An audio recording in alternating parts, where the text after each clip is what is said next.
Wala po bang plano ang Malacanang, especially ang Pangulong Marcos, na magpa-hair follicle test na siyang hinihingi po para matuldukan na itong issue po ng di umano'y paggamit ng ipinagbabawal na gamot ng ating Pangulo. Madam Yusek, syempre kami po ay mga Pilipino rin.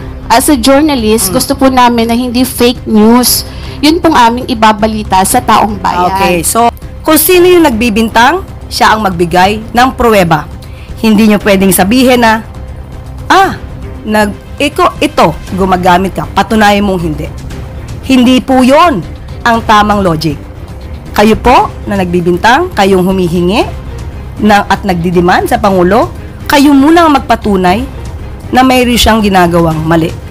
Ito na nga, PCOU si Claire Castro nang wendang matapos buksan ng isang reporter ang usapin tungkol sa hair follicle test ni President Bongbong Marcos.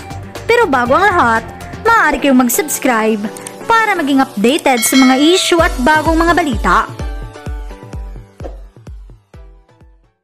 Naging mailap nga si PCOU si Claire Castro sa pagsagot sa mga katanungan na sinabing kailangan dumaan ang Pangulo sa hair follicle test para patunayang hindi ito gumagamit ng ipinagbabawal na gamot. Ani pa ni Castro, wala umanong basihan ng mga ito at sinisiraan lang ang Pangulo. Narito ang buong detalye. Thank you, Secretary Frederick Go. At ngayon po ay handa na po tayong tumanggap ng inyong mga katanungan. Maricel Halili, TV5. Magandang umaga po. Ma'am, during the TRICOM sa Congress, na-mention yung pangalan ni former presidential spokesperson, Attorney Harry Roque, na nasa likod daw ng pagpapakalat ng pulveron video na allegedly ay si President Marcos. Nakarating na po ba to kay PBBM? Ano po yung naging reaction niya dito? Na isa si Attorney Roque daw. Na siya daw yung nagpakalat. Oo, nagpakalat. Hindi na to, bago. At buti na lamang, may isang tao na dati nilang kaalyado na sinabi na si Attorney Harry Roque ang nagpakalat. Even before, nakita natin ito sa kanilang rally sa Vancouver, Canada. Siya mismo, si Attorney Harry Roque, ang nag-utos pa sa ibang mga kaalyado nila na ipakalat. At sinabi pa nga niya, sigurado siya na ang Pangulo daw ang nasa video. Kung inyo marirecall ang kanyang mga sinabi doon sa Vancouver, Canada, o sa kanyang, yung kanyang mga sinabi nung sila ay nasa panahon ng balak na ipakalat itong video na ito. At sa mga previous statements din niya, sa mga interview, sinabi niya nga na ang naging daan dito para sa video na ito ay ang kasamahan niyang si Maharlika. Pinasalamatan niya to na it was made possible by Maharlika, this video. So, hindi na po bago ito sa pananaw ng taong bayan kung sino ba talaga ang naging utak o ang nagpakalat ng fake pulveron video na ito. So, does it mean that the President was not surprised when he heard about it? Dahil ito naman po ay inimbestigahan na rin po, natatandaan po natin na inimbestigahan po ito, in-evaluate din po ito ng PNP at ng NBI at nagkaroon na rin po ng fact check at nagsagawa po ng panibagong pag-iimbestiga kung ito ay tunay o hindi, pero napatunayang manipulated ang sinabing video at may face swap. Ito ay galing din sa evaluation ng Deep Fakes Analysis Unit na part of India-based in Misinformation Combative Alliance or Combat Alliance. So, hindi po ito lingid sa kaalaman ng palasyo dahil ang nais lamang po ng Pangulo ay maipakita sa taong bayan na hindi totoo ang kanilang pinapakalat na video at hindi totoo ang kanilang ibinibintang sa kanya. Ma'am, will there be any legal action from Malacanang? Nakausap natin ang Pangulo at sinabi po niya na hayaan na lang po natin ang ating mga law enforcement agencies, ang NBI, ang DOJ, ang magsagawa ng pag-iimbestiga patungkol dito. At kung mayroon dapat na managot, kung napakita talaga ang liability ng kahit sino dyan na involved, ay dapat lamang po siguro masampa ng kaso kung ito po ay makikita naman po ng DOJ at ng NBI. Salamat po. Ivan Mayrina, GMA 7. Yusek, may we get a statement on the kidnapping and murder of businessman Mr. K? Confirmed just today by Secretary Remulla. Nagkausap po kami, kanina lamang po, ni General Torre at saka ni General Jean Fajardo. At ang una po nilang sinabi sa akin ay magkakaroon po sila ng sariling press conference. At nung mga panahon na hindi po sila nagsasita ay dahil yun daw po ang bilin ng pamilya. Pero ngayong araw po na ito ay magkakaroon sila ng sariling press conference at ang pinakahuling update po sa akin ay meron po silang case conference na nagaganap as of 10 o'clock or 10:30. The Filipino-Chinese business community expressed alarm over what they call a spate of kidnapping incidents. Sa bilang po nila, 12 so far this year. What does the palace have to say about this, and are we going to take stronger measures to respond to this? Opo, patuloy po ang pag-iimbestiga po dito. Hindi po ito tutulugan ng gobyerno. Ang lahat po na nagaganap dito ay pinagbilin po ng Pangulo na dapat imbestigahang mabuti para po malesen o ma-eradicate ang mga ganitong klaseng krimen dito sa Pilipinas. Ann Soberano, Bomborazo. Yusek, good morning. The Philippine Coast Guard on Tuesday said that it has spotted another Chinese research vessel sailing sa Cagayan Province. Na-detect po ito sa pamamagitan ng dark vessel detection technology from Canada. And it is the second ship that entered the northern economic zone ng Pilipinas. Ano po ba yung reaction dito ng Malacanang? Parang persistent na po yung presence ng mga Chinese research vessel sa ating teritoryo. Opo, sa mga ganyan pong mga issues po ay ipapaubaya po natin sa ating Philippine Coast Guard at nakikipag-ugnayan po tayo sa ngayon kay Commodore Tariela at malamang po maya-maya lamang po ay ibibigay namin sa kanya ay sa inyo ang kanyang mensahe. Sakaling mapatunayan na nagsasagawa nga talaga ng marine scientific research ang Chinese vessel na yon, ano po ba ang magiging hakbang ng pamahalaan? Sa ngayon po ay aalamin po muna natin, hindi po tayo pwede mag-speculate at ito po ay sensitibong issue. Kapag ka po napatunayan at meron po ng imbestigahan at meron na po tayong data, ibibigay po namin sa inyo ang sagot agad-agad po. Thank you po, ma'am. Pia Gutierrez, ABS-CBN. Ay ma'am. Ma'am, lately marami pong mga kandidato for the midterm elections ang napapansin because of their misogynistic or insensitive comments made during their campaign. Ano po ang reaction dito ng palasyo at kung may panawagan din po tayo sa mga kandidato? Paano nga ba ang ganitong klaseng pananalita noon ay pinapalakpakan? Parang ipinagbubunyi ang mga kandidato o mga leader na nagsasalita ng walang karespe-respeto, lalo-lalo na sa mga kababaihan. Ipinagmamalaki at ginagawang katatawanan, ginagawang joke, ang pambababae ng mga kalalakihan. Ginagawa ring issue at katatawanan ang mga rape na sitwasyon. Hindi na po ito dapat. Hindi po dapat nagawing idolo ang mga ganitong klaseng tao. Hindi po dapat ito pamarisan. Hindi na po dapat ito pinapalakpakan. Kung nagawa ito dati at pinapalakpakan, hindi na po sa panganahon ng administrasyon ni Pangulong Marcos na dapat itong mangyari.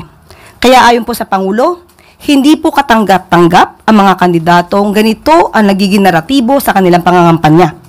Dapat pong mapanatili ng bawat isa, ng bawat kandidato, lalo-lalo na pa mga kandidato na nagnanais na maging leader ng bansa.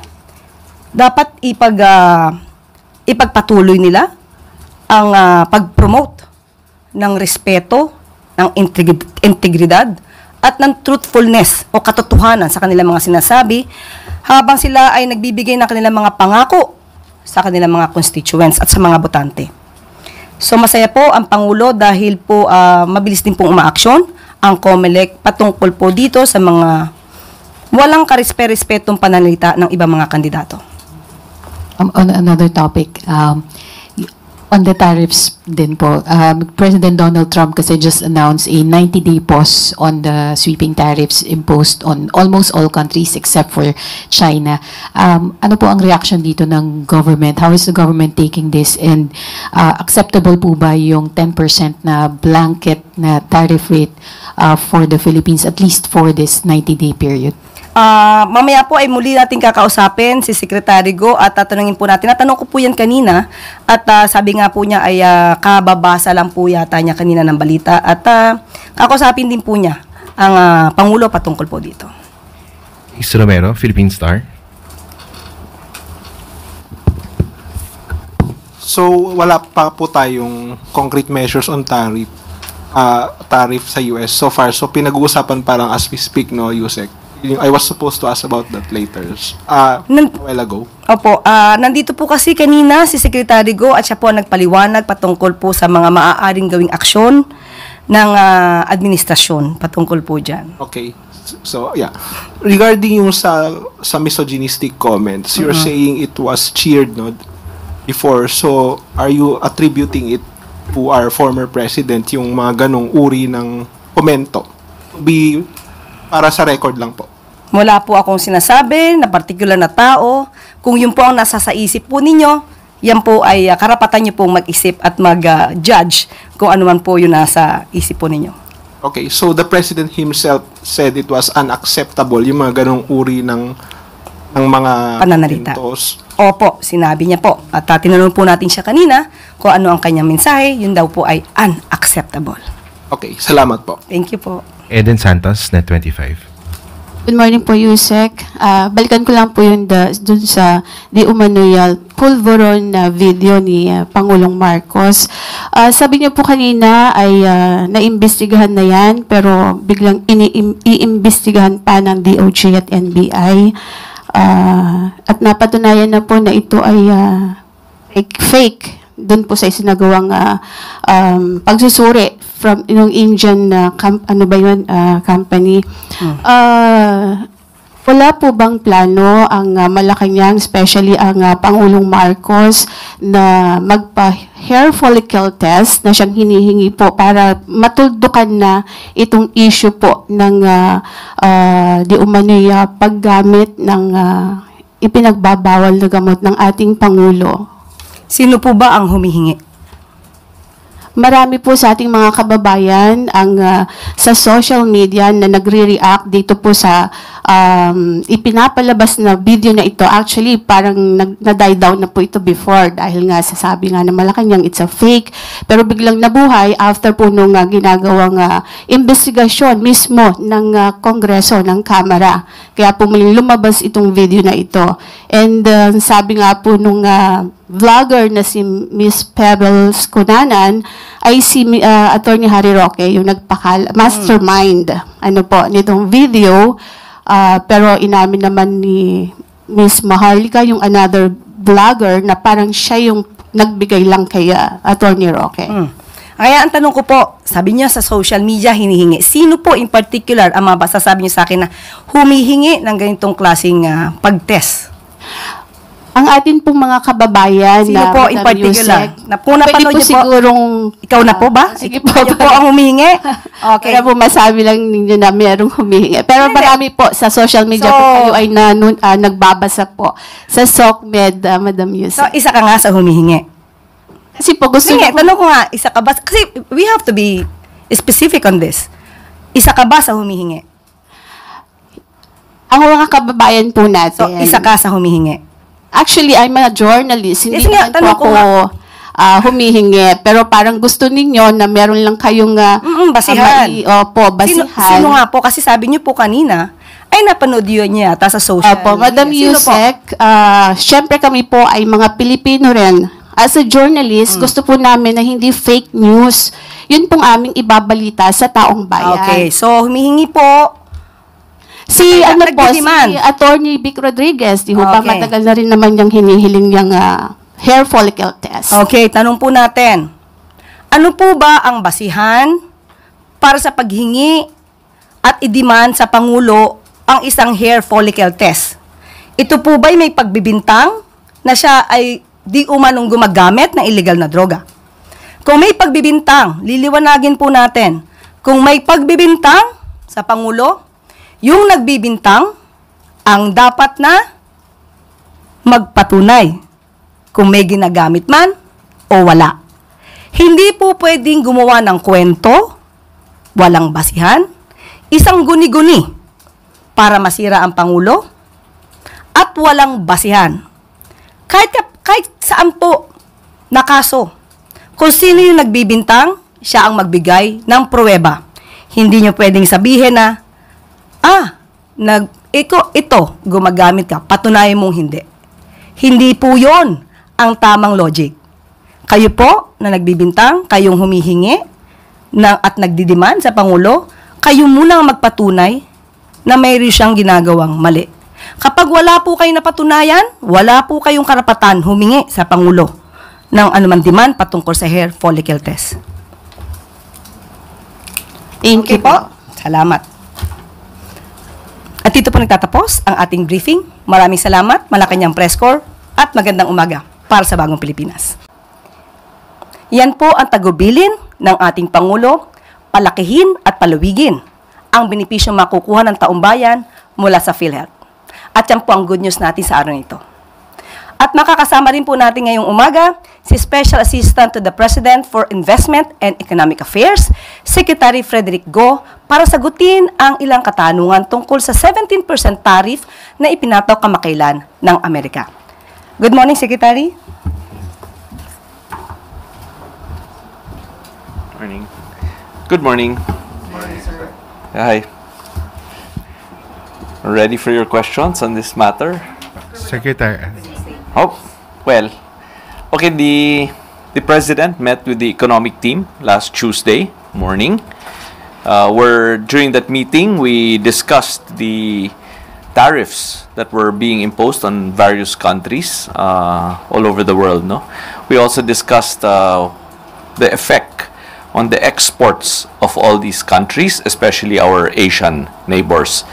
We also discussed which sectors, which industries in the Philippines will be affected by these tariffs and the possible effects on our economy. And of course, we concluded the meeting by discussing possible ways forward, possible next steps, possible actions that your government can take regarding these reciprocal tariffs. First question po, Alvin Baltazar, Radyo Pilipinas.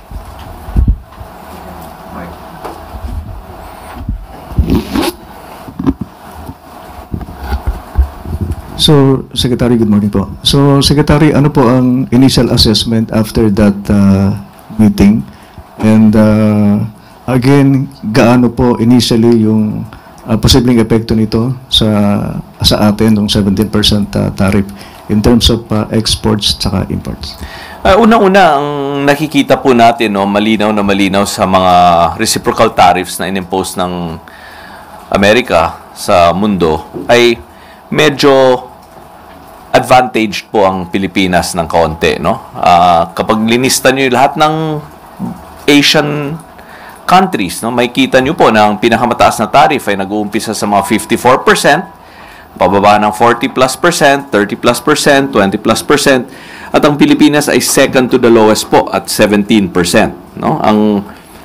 Ang isang bansa na mas mababa sa atin ay ang Singapore at 10%. So kapag tiningnan nyo po yun, in-analyze nyo po, ay medyo mukhang maganda po para sa Pilipinas. May konti po tayong advantage. However, we are aware that any tariff, any additional tariff still affects certain industries in the Philippines, no? Which is why we think that may konting effect po to. Based on the NEDA estimates, posibleng may effect po to ng 0.1% sa ating GDP in the next 2 years. So, konti lang po yung effect, no? Of course, we have to also think that this is only one export sector of the country. And businesses are generally quite resilient. Kung magsara ang isang market, naghahanap po silang ibang market na ma-open. So, but to answer your question directly, the estimate is a 0.1% effect on our GDP. Harley Valbuena, PTV. Good morning, Secretary. Sir, as the economic advisor of the President, what is your advice to him to contain the impacts of the global tariff of the USA? Unang-una po, hindi po ako advisor ni Presidente. I'm his special assistant. I work for him. Hindi po ako yung economic advisor. But I think there are two things that we have to do now, clearly. One is to engage with our exporters, to discuss with them what are the possible measures that they can take and that the government can assist them in this current situation. No? That's the first thing. That's the most important thing. Secondly, we have to monitor kung anong ginagawa ng mga ibang neighbors po natin. No? Ano yung mga reaction nila dito sa tarifa at ano po ang reaction din ng Estados Unidos sa kanilang mga requests. But third, and probably this is what you've all been waiting for, but we have reached out to the United States Trade Representative or ang USTR na tinatawag. Ang office po na ito yung responsible for all these trade tariffs. No? So we've reached out to the USTR and we have communicated with them our desire to engage in a meeting or dialogue with them. And they have positively responded. So I will be scheduling a trip to the United States to meet with the USTR soon. Follow-up lang, sir. Speaking of our neighbors, yesterday, the DTI Secretary said that they will meet with our economic counterparts in the ASEAN to discuss the global tariffs of the USA. So natuloy po kaya yung meeting, and if ever, what are the focal points of the meeting? Yeah, that is correct. The meeting is ongoing as we speak here right now. I would like to summarize perhaps 4 points that were raised. The first one is that the ASEAN trade ministers have gotten together and have decided to communicate with the US, I think three main points. First is to reaffirm the long, enduring, and strong relationship with the US. Second, though, is to express their concern over these unilateral tariffs that are being imposed on the ASEAN. And third is to engage in a frank and constructive dialogue with the US to reaffirm their readiness or our readiness in ASEAN to work together to explore mutually acceptable solutions on issues of common interest. But I would like to say that there are probably 2 key takeaways here. One is that every country will continue with their bilateral negotiations with the US and concurrently conduct a regional discussion with the US. And the key words are cooperation, not retaliation. And of course, lastly, because this is an ASEAN meeting after all, the most important conclusion is to, as a group, to discuss ways on how to further strengthen and boost intra-ASEAN trade and investment within the region. Binabasa ko lang po kasi ayokong magkamali tungkol sa ASEAN meeting. But as I said, the meeting is still ongoing. So I think everything I said is, I guess, in a way subject to confirmation.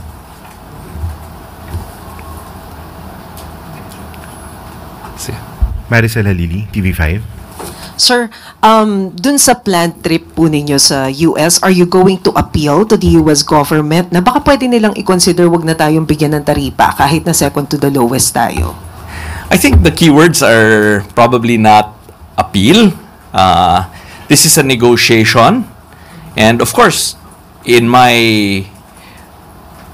opinion, the best possible outcome is a free trade agreement. No? A free trade agreement means 0 tariffs on their side, 0 tariffs on our side. That's probably the best possible outcome of that meeting. But again, it's open communication, dialogue, cooperation, and let's see what we can negotiate. And this is also a common factor among the ASEAN countries. I cannot speak for the other ASEAN countries. But for ourselves, we are in a, shall we say, semi-good place. But of course, we cannot be complacent. We need to keep monitoring what the other countries do, and for ourselves, we need to negotiate an agreement that will be beneficial for our country and for the businesses and enterprises in our country. Thank you.